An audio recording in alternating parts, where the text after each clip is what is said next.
Hi, welcome back to another craft video from the Kansas City, Kansas Public Libraries. My name's Cheryl, and I teach the craft classes at the main library. Today is the first in a series of new videos on how to make jewelry. We're going to start with the basics. Today's class is on the tools you need and the jewelry findings that you will need also. Then we're going to go on to simpler projects and work our way up from there in future videos. So I said the word findings. Findings are the structural pieces, the metal doodads and bits and bobs that you need to put them together. That's what they're called, jewelry findings. We will talk about those in just a minute. Right now, I'm going to start with the tools. You will need a set of jewelry making tools. Now these don't have to be expensive.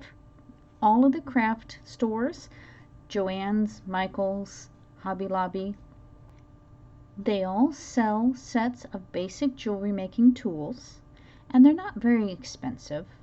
Usually they're somewhere from $10 to $15 depending on the quality of them and how many are in the set. But you should never pay full price because all three of those stores I mentioned have coupons regularly on their website that you can print out and take to the store for 40 to 50% off. If you don't have a printer, don't worry. Just pull them up on your smartphone and you can take those to the store and they will scan them and apply them from your phone. Right, so the basic tools are, you will need a set of needle nose pliers. I have two here. One that's a little bit shorter and one that's a little bit longer. Don't get the really long ones. You might find those.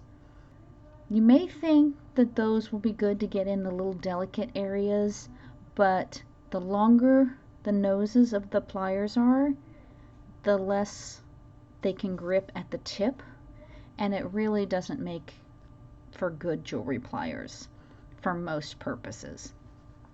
A good all-purpose jewelry plier will look like this. They're called needle nose pliers because the tip is skinnier than the back. They have ridges on the inside to grip with, and you should get ones that have some sort of spring action. This one has an actual spring. This one has two pieces of metal that go together and push themselves apart. This one also has a wire cutter right here. You might find some that do, and that's an added bonus if you can find them. Otherwise, you will need a separate wire cutter. This one came as part of the set. These three came as part of a set. And the wire cutters will usually have a flat side and a divoted side. This is to get up right against the beads and things and clip off right where you need them to. And that's very useful. Then you might like to have a pair of round nose pliers. These, the tips are not flat and they don't have any grip, they're just completely round. These are useful for making loops in wire because you can simply roll them around and form a nice little loop. They're not absolutely necessary, but it's a nice thing to have to make loops. So we'll go on to the jewelry findings now. These are some common things that you will need depending on what project you're working on. Jump rings are mainly what's used to connect pieces together. Jump rings are generally one wire around with a little seam. I know it's very difficult to see on camera, but it has a little seam where it's not connected. And you pull those apart to open it up. Now, when you open up a jump ring, you do not want to pull it open this way because that will stress the metal and possibly cause it to snap. When metal is stressed, it gets hard and brittle and will break. when you're doing jump rings, you need to open them in a twisting motion, like this. One forward, one back, to avoid stressing the metal. For me, I like to have 2 needle nose pliers. You find the seam and point it away from you to the top. Grab it firmly on one side with one plier, firmly with the other plier, and give it a twisting motion until it's open just, this is open a little too far, you can see, this is just for demonstration purposes. You will open it just far enough that you can get it to connect to the items that you want to connect it to. And then when you're ready to put it back, you do the same thing in reverse. You twist it back this way and try and make sure they touch. I like to wiggle them just a little bit to make sure they're touching. Now, if you're not good with your non-dominant hand and you can't grip and don't have the grip strength for that, there is a tool you can use. And that tool is a jump ring opener. This is just like a little metal ring that has slots. I don't know if you can see those on camera, but it has slots in it. This goes on your finger of your non-dominant hand. I'm right-handed, so I put it on my left hand. And then you will take the jump ring with your right hand or whatever dominant hand you have, put it in one of those slots to hold it steady, and then twist. And then you get the same exact result, an opened jump ring. And when you're done with it, you twist it back.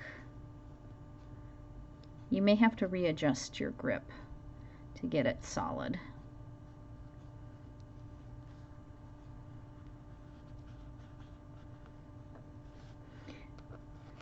So this is very helpful if you don't have the grip strength to do 2 pliers at once. Other things you will need, if you're going to be doing earrings or necklaces, you will need earring hooks and clasps. Now there are different kinds of clasps that you can use for different necklaces. This is the most common that we use in the jewelry making, and it's called a lobster claw clasp. On cheaper necklaces, you may have seen something that looks like this. This is a spring ring clasp, and you pull the little lever, and the little piece in here is pulled back, and there's a spring. Now these are very weak, and they frequently break, which is why I don't actually have any to show you, and I've just printed out a picture of one and blown it up so that you can see it on camera. I much prefer the lobster claw clasps. They sometimes are stiff, but even if the spring breaks, they will still be usable as a clasp. Another thing you might find that you need, these are pins. They're not sharp pins like sewing pins or anything like this. You can have ones that stop and ones that have a loop. The ones that have a flat stop or a ball on the end are called head pins. This one with the loop, if I can see, if we can bring this up closer, with the loop, is called an eye pin. These are used to make dangles or links. You would put a bead on here,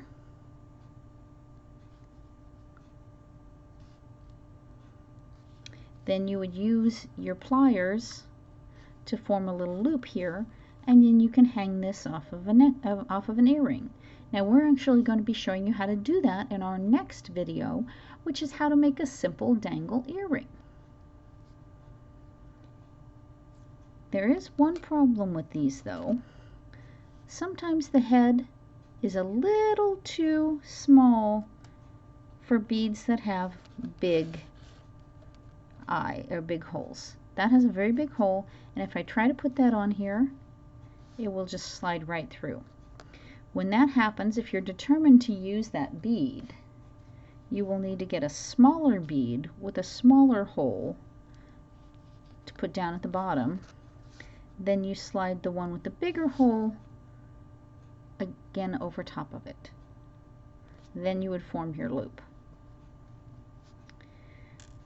This one is used in two different instances. In this case, I can form a loop here, and then I will have a loop on both ends, which I can then use as a connector in a piece of jewelry. So I can have a nice little decorative necklace, or I can I can make a dangle out of a head pin and add it to the bottom here, and I can make a double dangle. Those are what head pins and eye pins are used for. You have other things that you might want to use, including wire. Now, wire often confuses beginners because the size of the wire is denoted by a number called the gauge. And it's confusing because if the numbers get bigger, the wire gets smaller, because the number stands for how many will fit side by side in a particular length. And if the wire is skinnier, obviously more are going to be able to fit in a certain space, therefore the number is going to be higher. This one happens to be 26. This one is 16. And you can definitely see the difference here. There's another thing you have to think about when it comes to wire, and that's the hardness. Wire will often come in soft and hard versions. Hard wire is very stiff and hard to manipulate, but it's very sturdy, and you will use that for structural pieces that need to take some pulling or some weight. The softer wires and some of the skinnier wires you will use for wire that needs a lot of manipulation, like wire wrapping techniques. Soft wire can be bent more times before it hardens up and breaks. Hard wire will break faster the more it is bent. So think about the purpose that that piece of wire is going to be used for, and pick your size and your hardness corresponding to that. Now, there are other findings that we didn't go over that you might want to use in the future. Chains, fancy earring drops, different kinds of fancy toggle clasps, maybe even a pin back if you're going to be making a pin or a brooch. And we will get to those when we do those projects, but you are certainly welcome to use whatever fits your own project. The basic steps and techniques will transfer over to just about any project. So that's the end of our first jewelry making class, the basics, tools, and findings. Join us next time when we're going to put that to use and make a pair of simple dangle earrings. Thanks again for watching our video, and we'll see you next time. Bye.